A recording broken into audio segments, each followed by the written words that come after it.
Gente, imparcialidade em jornalismo é dar primazia exclusivamente aos fatos.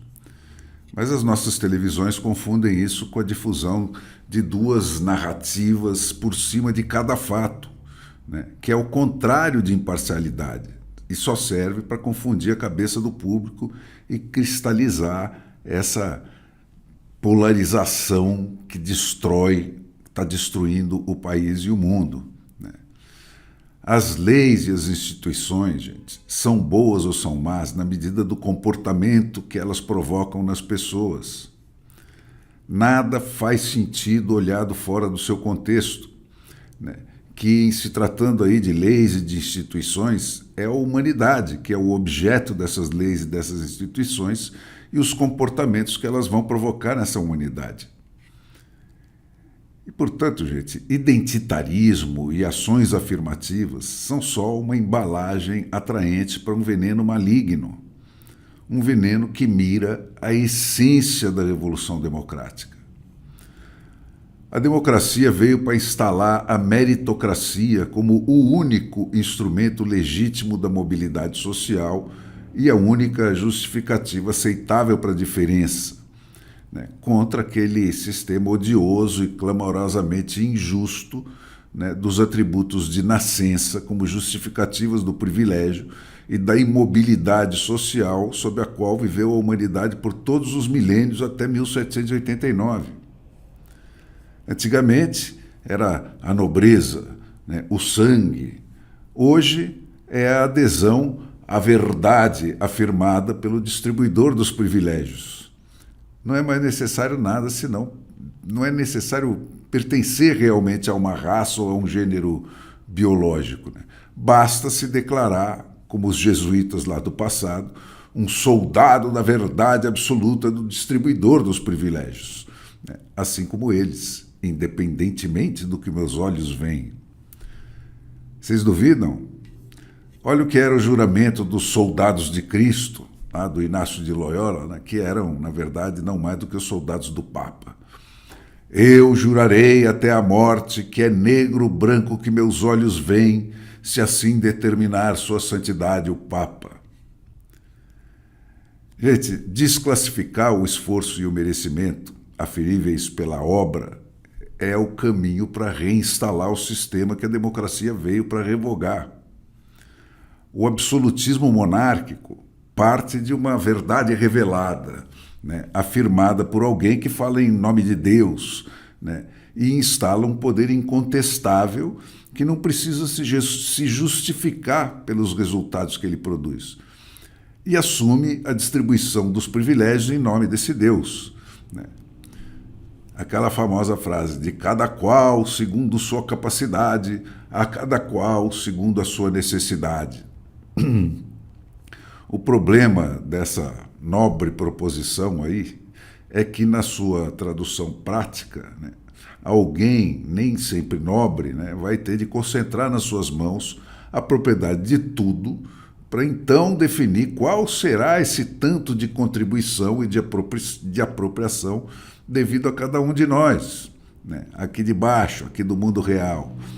E esse poder de determinar quanto cabe a cada um, segundo critérios que não são mensuráveis, se traduz necessariamente em poder político absoluto. A democracia é o caminho oposto, gente. O que ela propõe é a cada um o que for conquistado com o seu esforço próprio, com o seu próprio esforço. A abundância não pode jamais ser nem um privilégio, nem uma dádiva. Essa teologia da prosperidade, que alguns aí vivem dela hoje, né, exploram essa ânsia da humanidade, né, é o caminho mágico para essa mobilidade baseada no merecimento. Ela pode vir apenas com você orando, né? Mas a democracia fecha absolutamente com esforço. Ela exclui totalmente o componente mágico dessa equação, porque está consciente de que esse desvio é tão ou mais deletério que o privilégio, que pressupõe sempre alguém que o distribua. E o que é o socialismo, gente? Se não a volta a esse sistema da propriedade de todos os meios de produção numa única mão, que então vai tratar de redistribuir essa propriedade. Cara, muda o nome do Papa para rei, né? Da igreja para partido, da aristocracia para a vanguarda do proletariado, e está aí de volta o regime a que o hábito dos milênios acostumou a esmagadora maioria das pessoas que se conforma com a pobreza remediada porque não ousa se conduzir, precisa ser conduzida.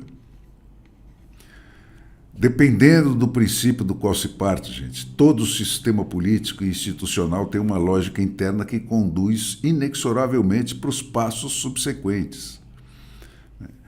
Os jornais agora estão anunciando aí que vem vindo aí o relatório da transparência salarial obrigatório para todas as empresas.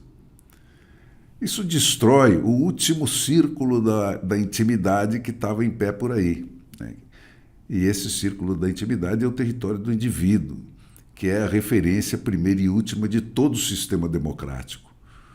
Aquilo que não serve para o indivíduo não serve para a democracia.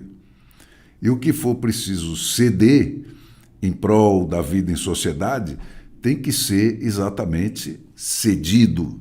Isso é, proposto e aceito, né, pelo dono e destinatário exclusivo de todos os direitos sociais, que é o indivíduo. O fim do último sigilo, gente, vem por cima de tudo que o governo já pode saber eletronicamente sobre cada um de nós, no país onde as ordens judiciais são aquelas que o Alexandre de Moraes da vida trama com os talhaferros, né, em volta dele. O fim do sigilo bancário e do sigilo salarial é o desdobramento natural obrigatório de se dar ao governo o direito de estabelecer quem deve ganhar quanto, independentemente de desempenho, apenas pelas condições de gênero, raça e o mais com que cada um de nós nasce ou herda geneticamente, que a democracia foi inventada para superar. As políticas inclusivas e as ações afirmativas conduzem obrigatoriamente ao tribunal racial com que o Hitler sonhou. Esse tribunal já está instalado na USP, gente. E pior que isso, é um componente obrigatório hoje da direção de todas as empresas privadas. Construir instituições, gente, é antes de mais nada uma decorrência de uma cuidadosa análise psicológica. A coisa deve começar sempre pela pergunta: que tipo de comportamento essa lei ou essa instituição vai provocar? A esquerda faz isso, mas pelo lado perverso, né? E colhe exatamente o que ela premeditou colher ao plantar. A democracia, gente, nasceu fazendo isso. São isso os Federalist Papers, aqueles famosos artigos, né, dos pais lá da democracia americana para convencer os estados a entrarem, explicando as instituições e por que elas foram desenhadas daquele jeito para provocar que tipo de comportamento nas pessoas. É isso também a obra genial do Tocqueville, né?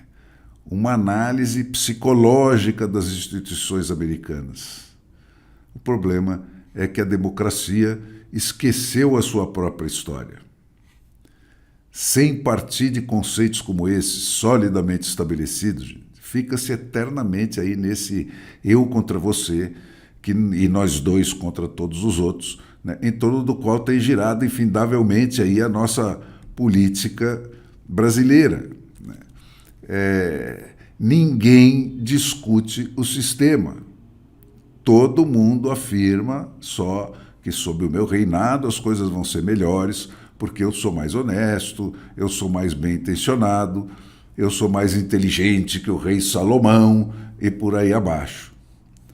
Nesse aspecto, caras, a direita e a esquerda brasileira são absolutamente equivalentes. A diferença é só de tom. Uma vota no Lula exatamente pela mesma razão que a outra vota no Marçal.